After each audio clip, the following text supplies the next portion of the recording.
Si tu sens que tu as trop supplié et que tu penses qu'il n'y a plus moyen de reprendre le contrôle, laisse-moi te dire quelque chose d'important. Peu importe combien tu as supplié, il y a encore quelque chose que tu peux faire pour inverser la situation. Cette vidéo ne parle pas de manipuler ni de tromper quelqu'un, il s'agit de récupérer ton pouvoir personnel. Parce que, crois-moi, quand tu changes ta manière de voir les choses, l'autre personne le ressent, le remarque.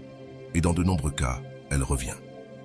Dans ce contenu, je vais te montrer étape par étape ce que tu dois faire pour que cette personne recommence à penser à toi et, plus important encore, veuille revenir vers toi.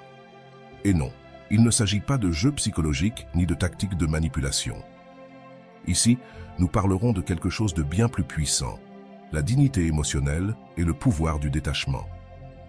Tu verras comment appliquer les principes des grands stoïciens et les enseignements de Rolando, qui a aidé des milliers de personnes à récupérer leur amour-propre et leur dignité émotionnelle.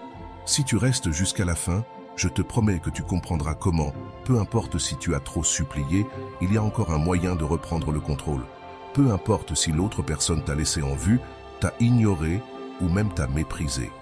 Ce qui compte, c'est ce que tu feras à partir de maintenant.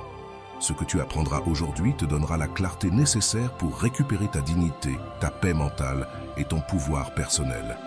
Mais de plus, tu verras comment, lorsque tu changes, l'autre personne le perçoit immédiatement. Soudainement, l'attention que tu recherchais tant de sa part se renverse.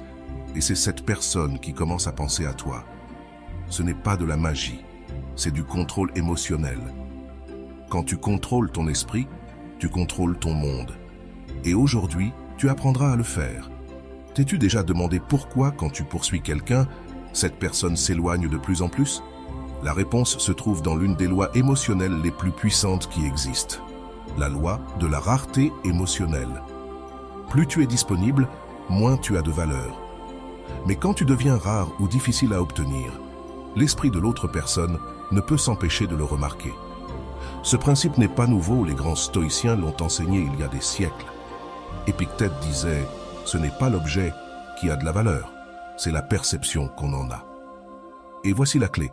Tu n'as pas à devenir quelqu'un qui fait semblant d'être précieux, tu dois devenir quelqu'un qui se sait précieux. La perception que tu as de toi-même se projette sur les autres. Quand tu penses que tu ne vaux rien, tu agis par besoin. Mais quand tu penses que tu vaux tout, tu arrêtes de poursuivre et tu commences à attirer. Voici où entre une leçon fondamentale. L'erreur de supplier ne réside pas dans l'acte de supplier, mais dans l'énergie avec laquelle tu le fais. Quand tu supplies, tu projettes du désespoir, et le désespoir est repoussant. Mais quand tu agis avec calme, tu deviens magnétique. Le pouvoir du détachement, la leçon de Rolando. Rolando enseigne quelque chose de très puissant sur le détachement. Il dit « L'amour ne se supplie pas, car ce qui se supplie n'est jamais l'amour, c'est le besoin. » C'est ici que beaucoup de personnes se trompent. Elles croient qu'elles ont besoin de l'autre pour se sentir complètes. Mais la vérité, c'est que quand ta valeur intérieure augmente, l'autre personne le perçoit automatiquement. Pourquoi? Parce qu'en arrêtant de chercher sa validation, tu lui ôtes le pouvoir que tu lui avais donné sur toi. Et quand cela se produit, l'autre personne se demande « Pourquoi ne me cherche-t-elle plus? Qu'est-ce qui a changé ?» Ce moment de doute est crucial, car à cet instant, son esprit commence à penser à toi. Tu n'es plus la personne qui est toujours là, maintenant tu es la personne qui a appris à partir. Et l'absence génère toujours plus d'impact que la présence constante. Le pouvoir de la dignité, la leçon de Marc Aurèle. Si les stoïciens ont enseigné quelque chose, c'est de ne pas laisser les événements extérieurs contrôler ta paix intérieure. Marc Aurèle disait « Élimine le besoin d'approbation extérieure et tu trouveras la liberté intérieure. » Et voici la clé. Quand tu cesses de chercher la validation de l'autre, tu récupères ta paix. La liberté émotionnelle ne se trouve pas à l'extérieur, elle se trouve en toi. Il ne s'agit pas que l'autre personne t'écrive en premier ou te cherche, il s'agit de ne pas te perdre dans le processus de la chercher. La grande différence entre quelqu'un qui supplie et quelqu'un qui ne le fait pas ne réside pas dans les mots qu'il utilise, mais dans la dignité qu'il projette. Quand tu te valorises, tu n'as pas besoin de supplier, car la personne qui a de la dignité ne court après personne. Que dois-tu faire pour qu'il ou elle revienne? Si tu te demandes, alors qu'est-ce que je fais pour qu'il ou elle revienne? Voici la réponse. Tu dois devenir la personne qui n'a plus besoin de l'autre. Walter Rizzo l'explique de manière magistrale. Lorsque le besoin devient amour-propre, tu cesses de dépendre des autres. En d'autres termes, si avant tu agissais par besoin, maintenant tu vas agir avec calme. Tu n'as plus à prouver à l'autre personne que tu en vaux la peine, car celui qui prouve cela, c'est toi. Le changement silencieux, ce qui change tout. L'erreur que beaucoup commettent est de croire que pour que l'autre personne revienne, ils doivent faire quelque chose à l'extérieur, mais ce n'est pas ainsi. La véritable transformation n'a pas lieu à l'extérieur, elle a lieu à l'intérieur. Lorsque tu changes ta façon de penser et d'agir, l'autre personne le remarque. Pas parce que tu le lui dis, mais parce que cela se ressent dans l'énergie que tu projettes. Le pouvoir de la transformation silencieuse est énorme. Le silence n'est pas une absence, le silence est un pouvoir. Rolando dit, ne dis à personne que tu es en train de changer, change simplement et le monde s'en rendra compte. Ce n'est que si tu t'absentes de manière stratégique, non pour punir, mais pour récupérer ta paix, ta présence devient plus forte. L'autre personne se demande, pourquoi ne me cherche-t-elle plus? A-t-elle rencontré quelqu'un d'autre? En a-t-elle marre de moi? Et à ce moment-là, l'autre personne commence à te chercher, non par manipulation, mais parce que l'esprit humain ne supporte pas les vides. Le vide génère de la curiosité. La curiosité génère des pensées constantes. Si tu es arrivé jusqu'ici, je veux que tu réfléchisses à cette question. Combien de fois as-tu poursuivi quelqu'un et, au lieu de le rapprocher, l'as-tu éloigné? Si cette question te fait réfléchir, sache que tu n'es pas seul. Beaucoup de personnes ont commis cette erreur, mais la bonne nouvelle, c'est que tu peux encore inverser la situation. Si cette leçon te touche, écris dans les commentaires « Ma dignité n'est pas négociable ». La dignité ne se crie pas, elle se montre. Avant d'aller loin, je te serai reconnaissant si tu mets un j'aime à la vidéo. Cela m'aiderait à continuer de diffuser cette philosophie. Si tu n'es pas encore abonné, je te recommande de t'abonner et d'activer la cloche pour ne manquer aucune vidéo. Le secret du contrôle interne, la leçon d'Épictète. Pour comprendre comment faire revenir quelqu'un, tu dois d'abord accepter une vérité qui pourrait te déranger. Tu ne peux pas contrôler les actions de l'autre personne, mais tu peux contrôler les tiennes. Et c'est là qu'entre la grande leçon d'Épictète, l'un des grands stoïciens de l'histoire. Épictète disait, ce ne sont pas les événements qui nous perturbent, mais l'interprétation que nous en faisons. Alors, si ton ex ne t'écrit pas, ce n'est pas son silence qui te perturbe, c'est l'histoire que tu te racontes à propos de ce silence. L'esprit commence à dire, il ou elle ne m'aime plus, il ou elle m'a oublié, il ou elle est avec quelqu'un d'autre. Mais voici la clé. Change l'histoire que tu te racontes et tu changeras ton émotion. Tu n'as pas à voir son silence comme un signe de rejet, tu peux le voir comme une opportunité pour récupérer ton pouvoir. Que signifie vraiment récupérer le contrôle? Lorsque tu entends récupérer le contrôle, tu penses peut-être à contrôler la relation, contrôler l'autre personne ou contrôler la situation. Mais il ne s'agit pas de cela. Il s'agit de contrôler ce que tu peux contrôler, tes émotions, tes pensées et tes actions. Si l'autre personne s'éloigne, tu n'as pas de contrôle là-dessus. Mais si tu continues à la poursuivre, à envoyer des messages et à chercher des explications, tu te perds toi-même. Rolando l'explique de manière magistrale. Si tu te perds toi-même en cherchant quelqu'un d'autre, ni toi tu te retrouves, ni l'autre personne ne te valorise. Alors, comment récupères-tu le contrôle? Tu te retrouves toi-même en premier. Tu ne peux pas contrôler ce que fait l'autre, mais tu peux contrôler ta dignité. La clé pour qu'il revienne ne se trouve pas à l'extérieur, elle est à l'intérieur. C'est ici que beaucoup se trompent. Ils croient que pour faire revenir l'autre personne, ils doivent envoyer un message parfait, une phrase magique ou faire un geste impressionnant. Mais ce n'est pas ainsi. L'erreur est de chercher des solutions à l'extérieur alors que la réponse a toujours été à l'intérieur. Ce n'est pas ce que tu dis à l'autre personne, c'est ce que tu te dis à toi-même. Sénèque, un autre des grands stoïciens, disait « Ne t'inquiète pas de ce que tu ne peux pas contrôler.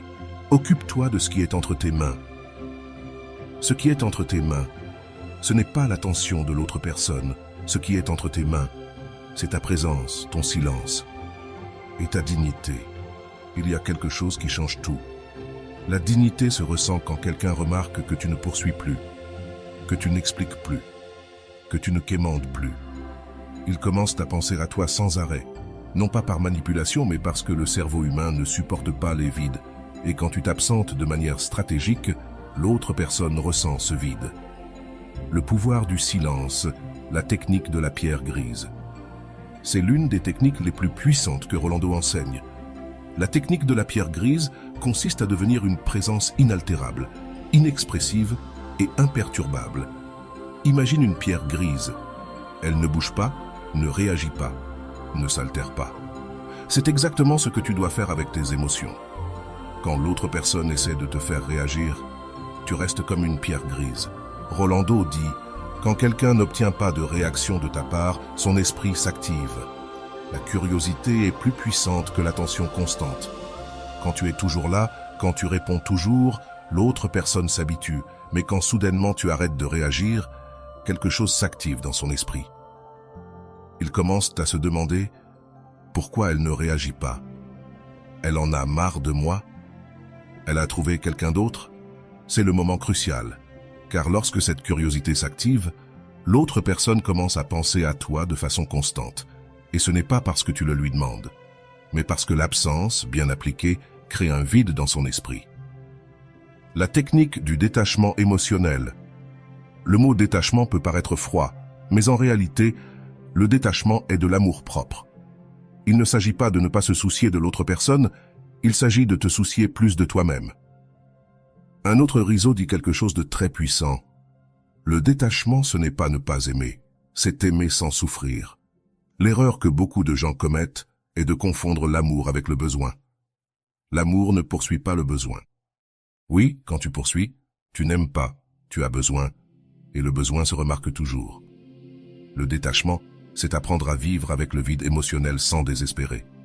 C'est comprendre que, même si l'autre personne n'est pas là, ta paix n'est pas en jeu, et quand tu arrives à cela, l'autre personne le remarque. Pas parce que tu le dis, mais parce que ton énergie change. La technique de la pause émotionnelle. Imagine cela. Tu reçois un message de l'autre personne après des jours d'absence. Ta première réaction est de vouloir répondre immédiatement, mais c'est là que la plupart se trompent. La technique de la pause émotionnelle de Rolando consiste à attendre avant d'agir. Quand tu reçois un message, ne réponds pas immédiatement. Prends 30 minutes, 1 heure ou le temps nécessaire pour retrouver ton calme. Pourquoi? Parce que si tu réponds dans l'urgence, tu projettes de l'anxiété. Mais si tu réponds avec calme, tu projettes du contrôle. Le pouvoir ne réside pas dans la rapidité avec laquelle tu réponds, mais dans le calme avec lequel tu agis. L'importance de ne pas t'expliquer. Si l'autre personne t'écrit et te dit « Pourquoi ne m'avais-tu pas écrit ?» L'erreur serait de dire « Parce que j'étais occupé, je n'ai pas pu ».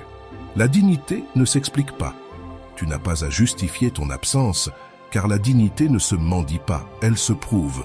Rolando dit « Tu ne dois d'explication à personne qui n'a pas su valoriser ta présence. » Si l'autre personne te demande pourquoi tu n'as pas écrit, tu peux simplement répondre « Je me concentrais sur moi-même ».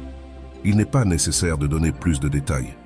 La curiosité de l'autre personne fera le reste. L'imprévisibilité est la clé. Si tu fais toujours la même chose, l'autre personne saura à quoi s'attendre, mais si soudainement tu changes, l'esprit de l'autre personne entre dans un état d'alerte. Pourquoi? Parce que l'imprévisibilité active l'anxiété et la curiosité ne s'éteint pas facilement. Si l'autre personne savait que tu écrivais toujours en premier et que soudainement tu ne le fais plus, son esprit ne pourra pas s'empêcher de se demander « Pourquoi ça a changé? Que fait-elle » Et lorsque ces questions sont activées, il commence à penser à toi sans arrêt. Que feras-tu maintenant? Si tu t'es rendu compte que tu poursuivais quelqu'un, je veux que tu saches que tu n'es pas seul. Nous avons tous été là. Mais la bonne nouvelle, c'est que tu peux encore changer la dynamique. Ne manque pas la prochaine partie, car je vais te raconter l'histoire de quelqu'un qui a appliqué tout cela dans sa vie réelle. Cette histoire pourrait être celle dont tu as besoin pour comprendre comment appliquer chaque leçon. Ce qui suit pourrait changer ta vie. 1. Le principe stoïque de la perception. Ce n'est pas ce qui se passe, mais comment tu l'interprètes. Pour récupérer le contrôle et réussir à faire revenir cette personne, tu dois d'abord comprendre la différence entre les faits et ton interprétation de ceux-ci. Épictète, l'un des stoïciens les plus influents, disait Les hommes ne sont pas perturbés par les faits, mais par l'interprétation qu'ils en font. Qu'est-ce que cela signifie? Cela signifie que le fait que l'autre personne ne t'ait pas répondu n'est pas en soi un problème. Le problème réside dans l'histoire que tu te racontes à ce sujet. Si ton esprit te dit « il ou elle ne me répond pas parce que je ne lui importe plus », alors ton émotion sera tristesse, frustration ou anxiété. Mais et si tu changeais l'histoire? Que se passerait-il si tu te disais « il ou elle ne m'a pas répondu parce qu'il ou elle est occupé et cela n'a rien à voir avec ma valeur personnelle ». Le changement de perspective change ton émotion, et lorsque ton émotion change, tes actions changent. Tu ne réagis plus par besoin, tu agis par dignité. 2. La leçon de Marc Aurèle sur le contrôle de l'esprit. Marc Aurèle, un autre grand stoïcien, enseignait que l'esprit a le pouvoir de décider ce qui t'affecte et ce qui ne t'affecte pas. Il disait « Si tu es angoissé par quelque chose d'extérieur, la douleur ne vient pas de la chose elle-même, mais de l'estimation que tu en fais. Et tu as le pouvoir de révoquer cela à tout moment. » Qu'est-ce que cela signifie? Cela signifie que si aujourd'hui tu ressens de la douleur parce que l'autre personne ne te répond pas, cette douleur ne réside pas dans l'action de l'autre personne, mais dans ton esprit. Et si tu es celui qui crée la douleur, tu as aussi le pouvoir de l'éliminer. Comment appliquer cela? Chaque fois que tu ressens le besoin de supplier, d'écrire ou de clarifier quelque chose, demande-toi, est-ce dans mon contrôle ou hors de mon contrôle? Si la réponse est hors de mon contrôle, alors laisse-le partir. Car, comme le disait Marc Aurèle, ce qui est hors de ton contrôle ne doit pas gouverner ta paix. 3. L'erreur de supplier et la dignité silencieuse. Quand tu supplies, tu envoies un message silencieux qui dit « Je ne suis pas assez, c'est pour cela que j'ai besoin de toi ». Ce message, tu ne le dis pas avec des mots, mais l'autre personne le ressent.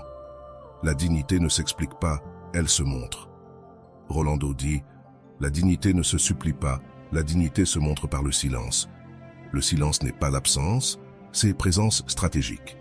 Lorsque tu t'éloignes volontairement, l'autre personne se demande « Pourquoi il ou elle ne me cherche plus? Est-ce qu'il ou elle en a marre? A-t-il ou elle rencontré quelqu'un d'autre ?» À ce moment-là, tu occupes son esprit, car l'esprit humain ne supporte pas le vide.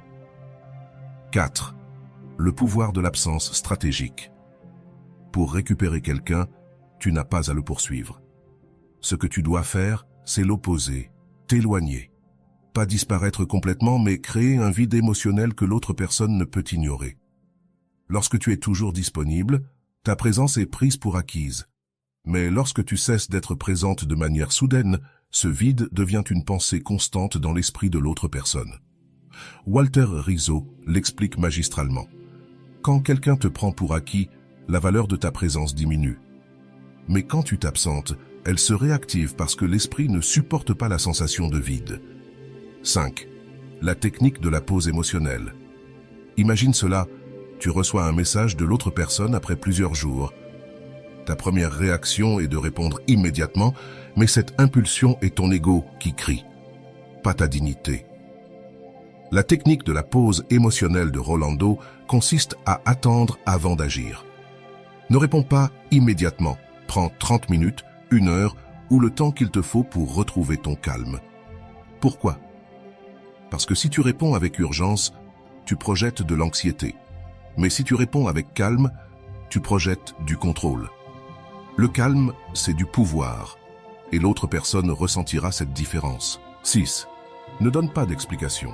Si l'autre personne te demande pourquoi tu ne m'écris plus, la plupart des gens répondent par « J'ai été occupé, je n'ai pas eu le temps ». Erreur. Cette réponse justifie ton absence et projette le besoin de donner des explications, mais la dignité ne s'explique pas. Rolando dit « Tu ne dois pas d'explication à quelqu'un qui n'a pas su apprécier ta présence. » Quand on te demande pourquoi tu es absent, réponds simplement « Je vais bien, je me concentre sur moi ». Il n'y a rien d'autre à dire. La curiosité fera le reste. 7. La clé de l'imprévisibilité. Si tu fais toujours la même chose, l'autre personne saura à quoi s'attendre de toi.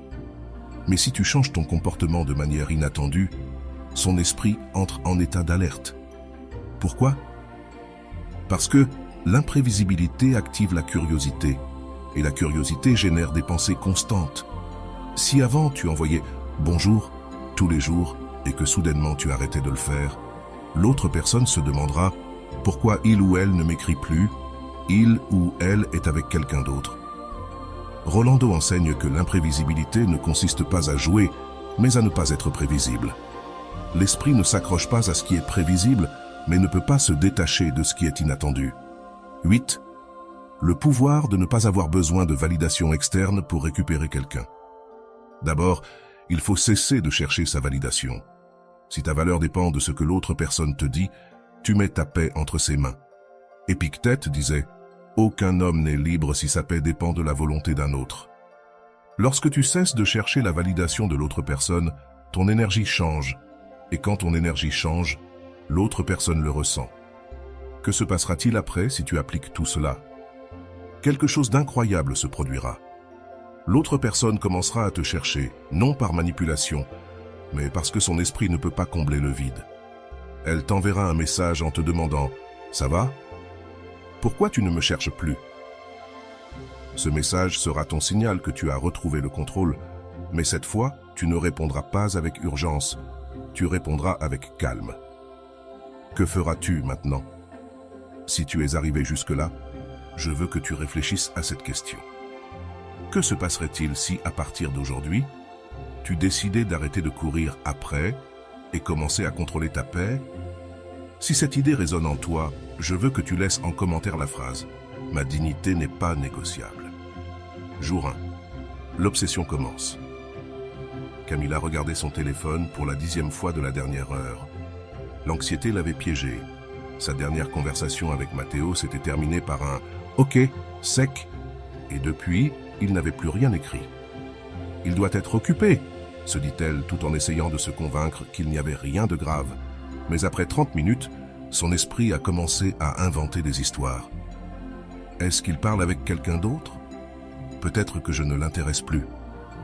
Chaque minute passée augmentait son anxiété. Le téléphone était devenu son plus grand ennemi.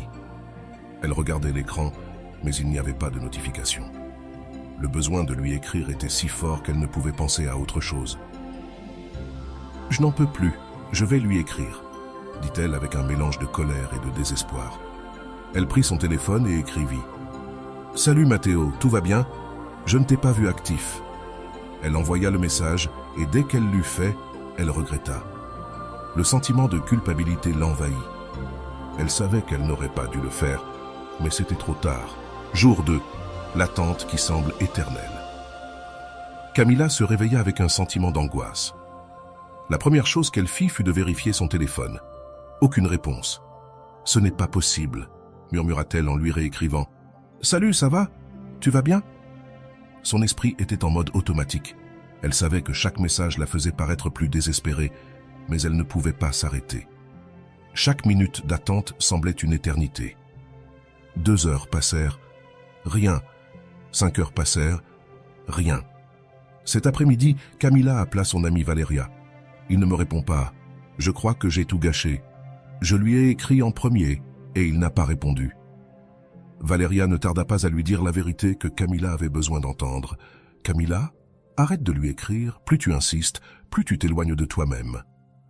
Mais Camila ne pouvait pas l'écouter. Son besoin d'obtenir une réponse était plus fort. Jour 3. La décision de changer.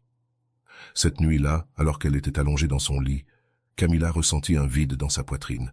Elle se sentit fatiguée d'elle-même. Elle n'était pas fatiguée de Matteo. Elle était fatiguée de la façon dont elle agissait. Elle se souvint des mots de son amie Valeria. « Si tu continues à le poursuivre, tu te perdras toi-même. » Et quelque chose fit clic dans son esprit. « Je ne peux pas continuer ainsi, » dit-elle en fermant les yeux avec force. Elle prit son téléphone, bloqua la notification des messages de Matteo et le posa sur la table. Cette fois, elle décida de ne pas le regarder jusqu'au matin suivant. Ce fut sa première victoire. Petite, mais puissante. Jour 4, le premier jour sans le chercher. Le premier jour sans chercher Matteo fut un défi. Ce ne fut pas facile. La tentation de débloquer le téléphone et de vérifier s'il avait répondu était forte.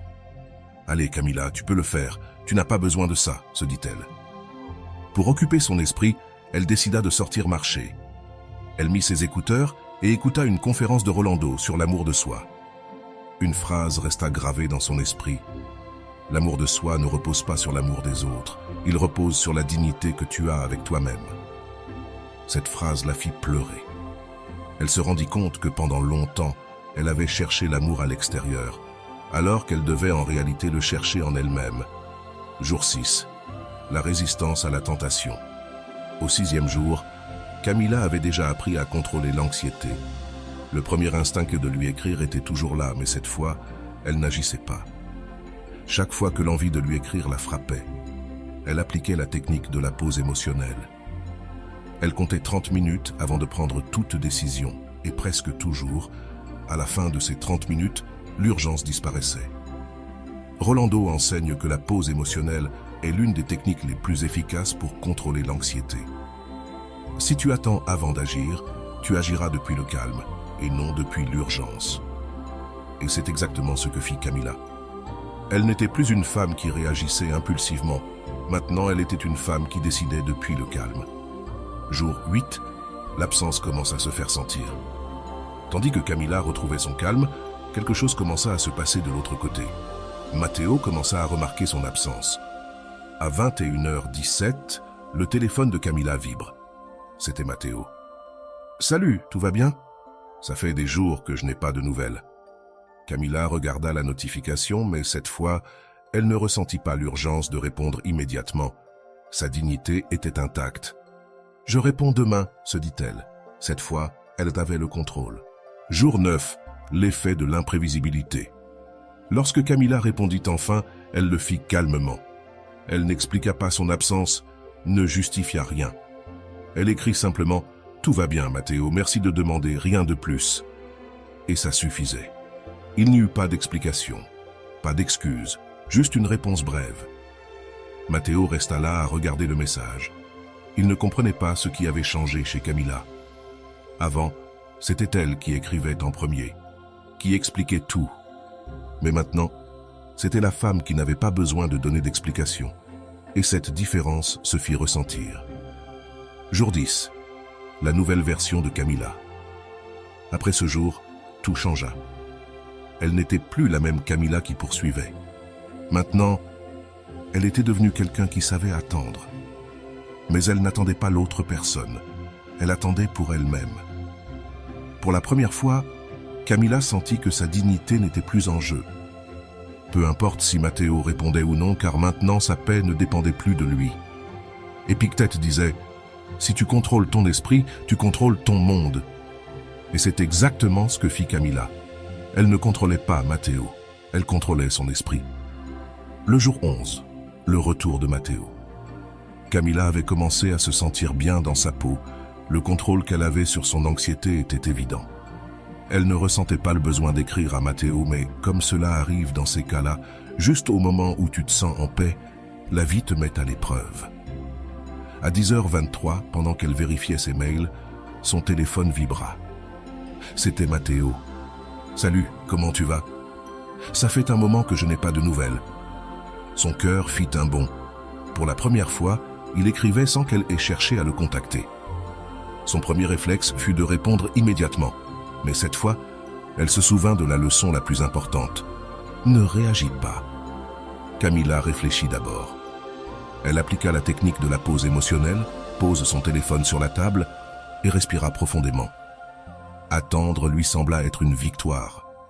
Cette fois, elle avait le contrôle. Jour 12, l'épreuve de feu. Camila décida de ne pas répondre immédiatement au message de Matteo.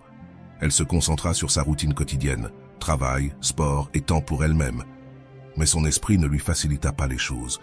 Chaque fois qu'elle voyait son téléphone, la tentation était là. Et si plus jamais il ne m'écrivait? Et s'il m'oublie? Mais cette fois, Camila était différente. Elle ne se laissait plus dominer par le besoin. Elle ne craignait pas le vide. À 18h45, après avoir dîné, elle décida de lui répondre. Mais cette fois, elle ne s'expliqua pas, ne s'excusa pas du retard, ni ne donna de justification. « Salut Matteo, je vais bien, merci de demander. J'espère que toi aussi. » Simple, direct et sans explication. Ce fut le message. Et pour la première fois, Camilla sentit qu'elle avait gagné. Jour 14, l'anxiété tente de revenir. Les jours passèrent et Matteo ne répondit pas immédiatement. C'est là que l'esprit de Camilla commença à l'attaquer. Sa voix intérieure lui disait « Tu vois, tu aurais dû répondre plus tôt, tu l'as perdu, cette fois il ne reviendra pas. » Cette bataille intérieure est la plus difficile de toutes, car l'anxiété ne part pas définitivement. Elle trouve toujours un moyen de revenir. À ce moment-là, elle se souvint des mots d'Épictète. « Aucun homme n'est libre si sa paix dépend de la volonté d'un autre. » Camilla ferma les yeux et respira profondément. Elle comprit que sa paix ne pouvait pas dépendre du fait que Matteo réponde ou non. Elle ne se perdrait pas elle-même simplement parce qu'il mettait du temps à répondre. Ce soir-là, elle écrivit dans son journal « Je ne peux pas contrôler ce qu'il fait, mais je peux contrôler ce que je ressens. Aujourd'hui, je choisis ma paix. » Jour 16, le message inattendu. À 15h17, pendant que Camilla était en réunion de travail, son téléphone vibra. C'était Matteo. « Pourquoi t'es si disparue? Avant, tu étais plus attentive. » Camilla sourit. Elle ne ressentit plus le besoin de se justifier. Elle aurait pu dire « Désolé, j'ai été occupée. » Mais cette fois, c'était différent. Sa réponse fut brève, directe et pleine de dignité. « Je me suis concentré sur moi. » Elle n'expliqua pas davantage, ne justifia rien. La dignité ne s'explique pas, elle se montre. Jour 17, l'épreuve de la curiosité. Après son dernier message, Matteo ne répondit pas immédiatement. Mais cette fois, Camilla ne ressentait pas d'anxiété.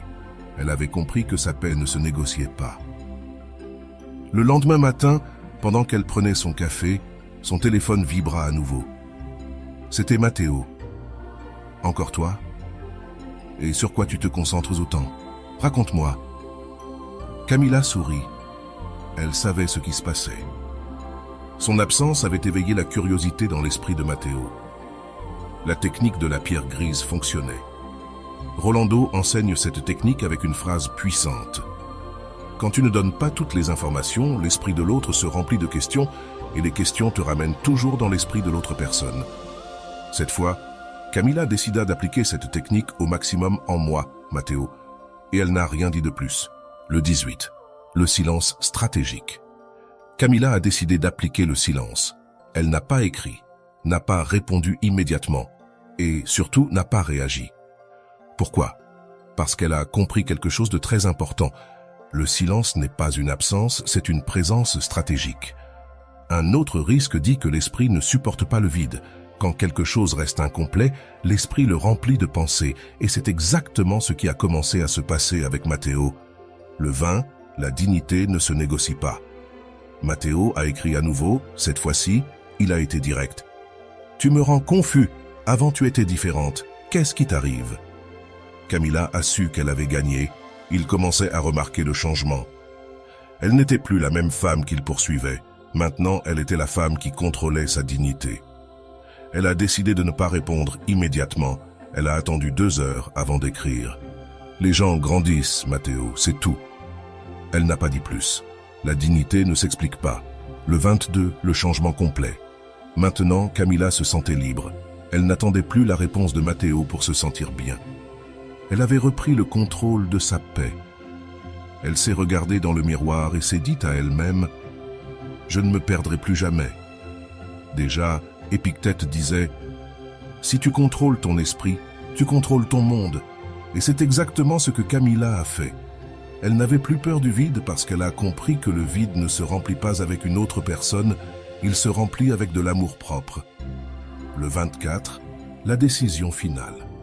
Le message de Matteo est arrivé à 20h45. « Je veux te voir, on peut parler, tu me manques. » Le message qui aurait été son rêve avant, maintenant c'était juste une option parce que Camilla n'avait plus besoin de sa validation. Elle a pris son temps pour réfléchir, n'a pas couru pour répondre.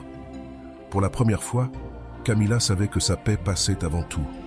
Si cette histoire t'a fait écho, je veux que tu réfléchisses à cette question. Combien de fois as-tu cherché la validation d'une autre personne pour te sentir précieux? Si tu te reconnais dans Camilla, je veux que tu saches que tu n'es pas seul. Nous avons tous été là, mais la bonne nouvelle, c'est que tu peux changer la dynamique. Le 25, la tentation de revenir. Le message de Matteo restait à l'écran. « Je veux te voir, on peut parler, tu me manques. » Camilla l'a regardé quelques secondes, puis a posé le téléphone face contre table.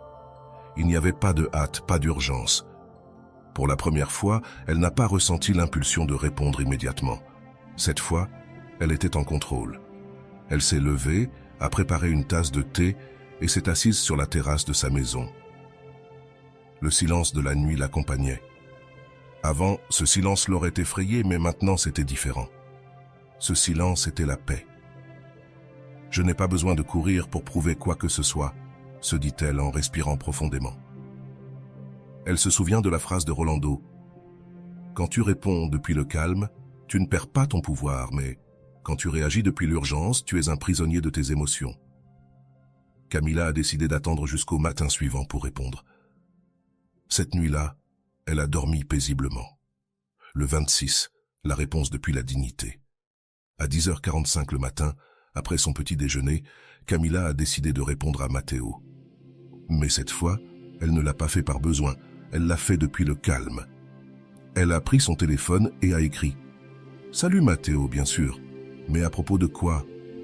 Son message n'était pas une acceptation automatique, c'était une question. Et les questions ont du pouvoir.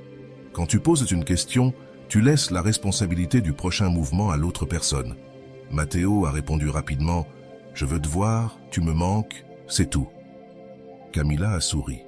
Ce n'était pas un sourire de victoire sur lui, c'était un sourire de victoire sur elle-même. Avant, elle aurait accepté sans réfléchir, mais maintenant sa paix passait avant tout. « Je vais réfléchir ». Il n'y avait pas besoin de s'expliquer. Elle ne cherchait plus de validation, elle montrait simplement sa dignité. Le 20e, la confusion de Matteo. Le changement de Camilla commençait à affecter Matteo. Il ne comprenait plus ce qui se passait. Avant, Camilla était toujours disponible. Elle cherchait toujours. Elle expliquait toujours. Mais maintenant, ce n'était plus le cas. Pendant ce temps, Camilla poursuivait sa routine. Elle alla au gymnase, déjeuna avec son amie Valeria et ne mentionna pas Matteo une seule fois au cours de la conversation. « Te vois-tu différente, Camilla ? On dirait qu'il y a quelque chose de changé en toi, » dit Valeria en prenant un café. « Ce qui a changé, c'est que j'ai arrêté de courir après, » répondit Camilla avec un sourire. Valeria sourit et trinqua avec sa tasse de café. « Ça, ami, c'est la véritable victoire. Le 28, la preuve finale. » Cette nuit-là, Matteo écrivit à nouveau « Je veux te voir, Camilla, s'il te plaît. » Mais cela ne passa pas inaperçu. La balance s'était inversée. Maintenant, c'était Matteo qui demandait, qui cherchait, qui attendait. Camilla s'assit sur son lit, prit son journal et écrivit « Aujourd'hui, je me sens en contrôle. Je n'ai besoin de courir après personne. Je n'ai pas de précipitation, car la paix n'a pas de précipitation. » Cette fois, elle prit 1 heure avant de répondre. Le calme était sa meilleure réponse, pensa-t-elle. Je comprends, Matteo, je vais voir si je peux. Je te tiendrai au courant.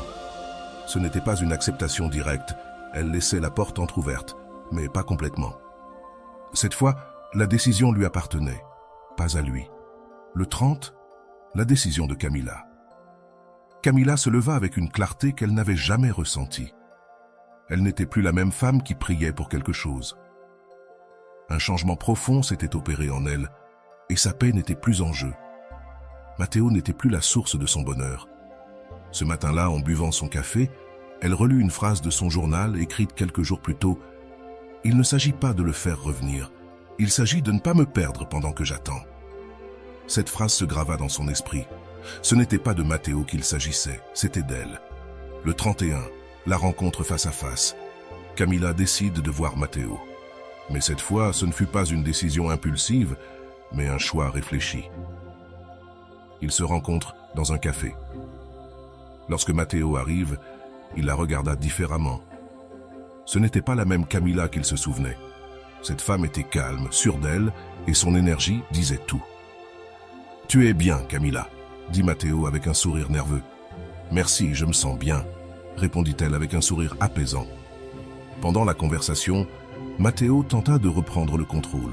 « Pourquoi as-tu été si distante? Avant, tu étais toujours là pour moi. » Camilla le regarda avec une tranquillité imperturbable et répondit « parce que j'ai décidé d'être là pour moi d'abord. Ce moment fut un coup silencieux pour Matteo. Elle n'eut pas besoin de crier, de réclamer ou de discuter. Sa tranquillité était sa réponse. Le 32, la décision finale. À la fin de la conversation, Matteo dit « Je veux qu'on revienne à ce que nous étions avant ». Camilla sourit doucement et répondit « Je ne veux pas revenir en arrière, comme avant ». Le silence fut total. Matteo ne sut quoi répondre. Avant, elle aurait accepté. Mais cette fois, elle savait que sa dignité n'était pas à vendre. Si nous devons avoir quelque chose, ça doit être mieux qu'avant. Je ne vais pas me contenter de moins que ce que je mérite. Matteo la regarda avec une surprise mêlée d'admiration. Pour la première fois, il la voyait vraiment pas comme la femme qui suppliait, mais comme celle qui avait appris à se valoriser. Le 33, la liberté totale. Après cette conversation, quelque chose avait changé en Camilla. Elle n'attendait plus rien de Matteo. Elle avait retrouvé sa dignité et sa paix. Maintenant, sa paix ne dépendait plus de s'il la cherchait ou non. Sa paix dépendait d'elle-même. Épictète disait « La liberté n'est pas dans le contrôle des autres, mais dans le contrôle de ton esprit. » Camilla l'avait compris. Elle n'avait pas besoin de contrôler Matteo, seulement elle-même. Si cette histoire t'a touché, je veux que tu réfléchisses concernant cette question. Combien de fois as-tu essayé de contrôler l'autre personne alors que la seule chose que tu avais à contrôler, c'était ton esprit? Si tu t'es retrouvé dans la situation de Camilla, je veux que tu saches que tu n'es pas seul. Nous sommes tous passés par là, mais la bonne nouvelle, c'est que tu peux changer la dynamique. 1. Le passage du besoin à l'anxiété. Au début de l'histoire, Camilla se trouvait dans le pire état émotionnel possible, le besoin extrême. Quand quelqu'un agit par besoin, il devient prisonnier de l'attention de l'autre. Son bien-être dépend d'un message, d'une réponse ou d'un signe de l'autre personne. C'est l'un des points où la plupart des gens se reconnaissent. Combien de fois as-tu regardé ton téléphone en attendant une notification qui ne vient jamais? C'est le principal symptôme de la dépendance émotionnelle. Rolando le définit ainsi. Quand ta paix dépend de la réponse de quelqu'un, tu as déjà perdu le contrôle de ta vie. Au début, Camilla consultait son téléphone toutes les 5 minutes et, lorsqu'elle ne recevait pas de réponse, son esprit créait des histoires négatives. C'est l'effet célèbre de la narration interne, où ton esprit invente des scénarios qui te font te sentir pire que ce qui se passe réellement. Les stoïciens nous enseignent que ce ne sont pas les faits qui nous perturbent, mais l'interprétation que nous en faisons. Épictète disait « Si tu contrôles ton esprit, tu n'as pas besoin de contrôler le monde. » Le problème de Camilla n'était pas Matteo, le problème était la façon dont elle interprétait son silence. 2. La décision de ne pas se perdre soi-même. Le moment clé de l'histoire de Camilla survient lorsqu'elle décide d'appliquer la technique de la pause émotionnelle. Cette technique, enseignée par Rolando, consiste à ne pas réagir immédiatement lorsque l'émotion cherche à te contrôler. Tu choisis de faire une pause avant d'agir. En appliquant cette pause, Camilla a réussi à stopper l'envie d'écrire à Matteo. Pourquoi ce geste est-il si important? Parce que lorsque tu agis depuis la pause, tu prends le contrôle de ton esprit et, par conséquent, du résultat. Tu ne réagis plus, tu réponds. Walter Rizzo enseigne quelque chose de similaire. L'amour-propre repose sur la capacité à stopper l'impulsivité. Ce n'est pas l'amour pour l'autre qui te détruit, mais le besoin de le contrôler. Camilla a cessé d'agir impulsivement. Ce n'était pas facile, mais chaque fois qu'elle résistait à l'envie d'écrire à Matteo, elle renforçait sa dignité émotionnelle. 3. La transformation intérieure. Le silence stratégique. Le moment où Camilla commence à appliquer le silence stratégique est celui où l'histoire prend un tournant complet. Cette technique repose sur l'enseignement de Rolando. Le silence n'est pas de l'absence, le silence est une présence stratégique. L'erreur que font la plupart des gens est de croire que, pour que quelqu'un pense à toi, tu dois lui parler, le chercher, insister. Mais la réalité est l'inverse. Quand tu deviens moins prévisible et plus rare, l'esprit de l'autre personne entre en état d'alerte. Le cerveau humain ne supporte pas le vide, et quand Camilla s'est éloignée de la vie de Matteo, son esprit a commencé à combler ce vide avec des pensées. C'est ici qu'applique le principe de l'effet Zeigarnik, qui stipule que le cerveau a tendance à mieux se souvenir des tâches inachevées. Quand quelqu'un est habitué à ce que tu le cherches tout le temps et que tu arrêtes, Son cerveau reste avec cette tâche incomplète et ne peut pas s'empêcher de penser à toi. Camilla est devenue la tâche incomplète dans l'esprit de Matteo. 4. L'épreuve finale. Le retour de Matteo. Voici l'une des parties les plus importantes de l'analyse. Quand l'autre personne revient, la plupart des gens commettent une erreur fatale. Ils retombent dans la dynamique d'avant. Si Camilla avait accepté immédiatement la proposition de Matteo, elle aurait tout perdu de ce qu'elle avait gagné. Mais cette fois, ce ne fut pas le cas. Elle n'a pas réagi, elle a répondu depuis le calme. La réponse de Camilla a été parfaite. Je vais y réfléchir et je te tiens au courant. Quel message envoie cette phrase? Je n'ai pas peur de toi. Je ne suis pas désespéré de te voir. Ma dignité passe avant tout. Cette réponse donne du pouvoir à Camilla et déstabilise l'esprit de Matteo. Il n'est plus en contrôle. Et lorsque l'autre personne sent qu'elle a perdu le contrôle, sa curiosité s'active et son attention augmente. 5. L'épreuve de la dignité. La rencontre face à face. C'est le moment de plus grande tension de l'histoire. Camilla et Matteo se retrouvent face à face. C'est à ce moment que beaucoup de gens perdent leur calme, mais Camilla est restée ferme. Le moment le plus puissant de la conversation survient quand Matteo lui dit « Pourquoi as-tu changé? Avant, tu étais différente. » Ce commentaire montre que Matteo avait remarqué la différence. Il ne se trouvait plus devant la Camilla qu'il connaissait, mais face à une version d'elle qu'il ne comprenait pas, la réponse de Camilla fut simple mais percutante. « Parce que j'ai décidé de me mettre en priorité. » Cette phrase a du pouvoir. Elle n'a pas expliqué, ne s'est pas justifiée, elle s'est montrée. Et c'est ici que Marc Aurèle nous enseigne l'importance de la dignité. Il disait « Le pouvoir de ta vie réside dans le fait d'agir selon tes principes et non selon les attentes des autres. » Camilla n'a pas agi pour plaire à Matteo, elle a agi pour ne pas se trahir elle-même. 6. La décision finale, choisir la paix plutôt que l'urgence. Lorsque Matteo lui dit « Je veux que l'on revienne à ce que c'était avant », Camilla répond « Je ne veux pas revenir à ce que c'était avant. » Cette phrase est l'expression maximale de l'amour propre. Avant, Camilla avait dit oui sans réfléchir, mais maintenant sa dignité était en jeu. Cette réponse montre que sa paix a plus de valeur que la compagnie de Matteo. Rolando enseigne cette leçon dans son cours. N'accepte pas quelqu'un qui revient dans ta vie si la version de cette personne n'a pas changé. Dans ce cas, Camilla se rendit compte qu'il ne s'agissait pas de savoir si Matteo revenait. Il s'agissait de savoir si elle voulait accepter son retour. 7. La victoire silencieuse, l'amour propre retrouvé. Le plus grand triomphe de l'histoire de Camilla ne fut pas que Matteo revienne. Le plus grand triomphe fut que, lorsqu'il revint, elle n'en avait déjà plus besoin. C'est à ce moment-là que Camilla devint la femme qui ne supplierait plus jamais. Cette fois, elle était en contrôle. Walt Rizzo l'explique brillamment. Quand tu n'as plus peur de la solitude, personne ne peut contrôler ta paix. Ce fut la véritable fin de l'histoire. Camilla cesse de craindre la solitude. Lorsque tu atteins ce niveau d'amour-propre, aucun silence ne t'effraie, aucun vide ne te perturbe. Réflexion finale. Que pouvons-nous apprendre de l'histoire de Camilla? Si tu te reconnais dans cette histoire, sache que tu n'es pas seul. Nous sommes tous passés par là, suppliant, poursuivant, attendant la réponse de quelqu'un qui, au fond, ne nous accordait pas la place que nous méritions. La leçon la plus puissante de cette histoire est la suivante. Il ne s'agit pas de faire revenir quelqu'un.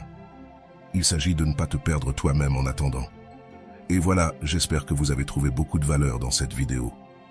Merci d'être resté jusqu'à la fin de cette vidéo. J'adore quand vous faites ça. Si vous voulez une autre vidéo sur ce sujet, écrivez en commentaire « J'en veux encore plus ». J'espère vous revoir dans une autre vidéo.